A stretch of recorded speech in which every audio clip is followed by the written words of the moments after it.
세리장 삭개오 누가복음 191절에서 10절. 여리고는 예루살렘 북동쪽 36km 지점에 위치하였으며 각종 과실수와 종려나무가 우거진 오아시스로 예로부터 종려나무성이라고 불러왔다. 그런데 예수님께서 공생애의 막바지로 여리고를 방문하였다. 그러자 예수님을 보기 위해 많은 사람이 모여들었다. 이곳 여리고 지역에 세관의 책임자로 일하고 있는 삭개오란 사람이 있었는데 그 이름의 뜻은 의로운 사람 또는 순전한 사람으로서 정당하지 못한 방법으로 엄청난 부를 축적하였다. 삭개오도 그곳을 지나는 예수님을 보고자 하는 일념으로 돌무화과 나무에 올라갔다. 키가 작고 왜소한 삭개오로서는 오직 예수님을 보고자 하는 생각뿐이었다. 여기서 우리는 하나님을 전심으로 찾는 자는 그분을 만날 수 있다는 사실을 확인받게 된다. 돌무화과 뽕나무 나무 위에 올라 앉아있는 삭개오에게 예수님이 직접 이름을 부르셨다. 인격적으로 삭개오를 부르고 그의 집에 머물겠다고 제안한 것이다.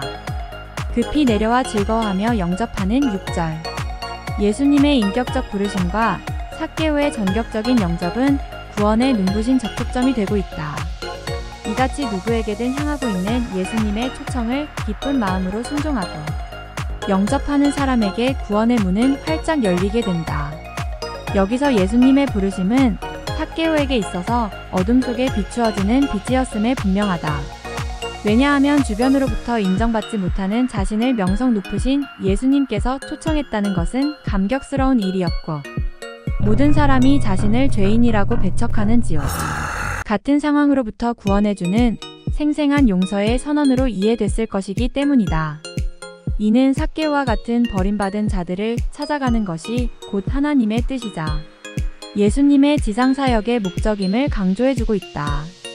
따라서 우리는 예수님께서 오늘 삭개오의 집에 유하시겠다고 말씀하신 것은 곧 삭개오와 그의 가정에 구원의 은혜를 베푸시겠다는 은총의 선포였음을 알 수 있다. 내 소유의 절반을 가난한 자들에 주겠사오며 이 같은 삭개오의 태도는 영생을 사모하였기 때문이다. 여기서 우리는 그 마음속의 진정으로 하나님을 받아들인 자는 회개에 합당한 열매를 맺는다는 사실을 알 수 있는데 만약 그 같은 열매를 맺지 못한다면 그는 사실상 불신자로서 이 세상 끝날에 영원한 형벌에 처하게 될 것이다. 열 문화의 비유 누가복음 19장 11절에서 27절. 예수님께서 여리고를 지나 예루살렘 가까이에 이르시자 예수님을 따르는 많은 사람들은 하나님의 나라가 당장에 나타날 줄은 생각했다.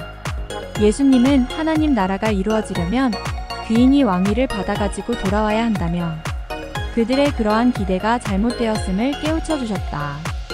예수님은 예수님의 부활 승천과 재림 사이에 상당한 기간이 있을 것을 암시한다. 이 비유에서 예수님이 하늘로 가셔서 다시 돌아와 이 땅에 그의 나라를 세울 때를 기다리는 어떤 귀인이시다. 10명의 종은 그분의 제자를 상징한다. 어떤 귀인이 왕위를 받아오려고 먼 나라로 갈 때 그의 총 10명에게 한 문화씩 주고 자신이 돌아올 때까지 그 문화로 장사를 하라고 분부하였다. 귀인의 종들이 은사와 재능에는 차이가 있지만 그들이 공통적으로 소유한 것이 있는데 복음을 전하는 특권이다. 여기 귀인의 행동에서 우리는 그가 종들을 신뢰했으며 또 종들의 충성 여부를 시험했음을 알 수 있다. 우리의 삶에 있어서도 마찬가지이다. 즉 자신의 일이나 다른 사람의 일을 막론하고 작은 일에 충성된 자는 큰 일에도 충성되지만 작은 일에 불의한 자는 큰 일에도 불의하다. 오늘날의 신자들도 그들의 봉사에 관한 한 그리스도의 심판대에서 평가를 받을 것이다. 이 일은 휴거 후에 하늘에서 일어난다. 귀인이 돌아왔을 때 첫 번째 종은 한 문화로 10문화를 벌었다. 귀인은 지극히 작은 것에 충성하였다고 칭찬하고 10고을을 다스리는 권세를 주었다. 두 번째 종은 한 문화로 5문화를 벌었다. 그의 상급은 5고을을 다스리는 것이었다. 세 번째 종은 변명만 늘어놓았다. 그는 수건에 잘 감추어둔 한 문화를 돌려주었다. 그는 그것으로 아무것도 벌지 못했다. 그리고는 귀인 탓으로 돌렸다. 세 번째 종에 대한 편결은 한 문화를 빼앗아 첫 번째 종에게 주라는 것이다. 여기서 예수님은 우리에게 어떤 교훈을 주시려고 문화의 이야기를 하신 것이다. 하나님은 모든 사람에게 은화, 곧 재능을 주셨다. 그리고 우리가 하나님을 위해 주신 재능을 사용하기를 바라신다. 그러면 하나님은 우리가 받은 재능을 잘 사용할 때 우리에게 상급을 주신다.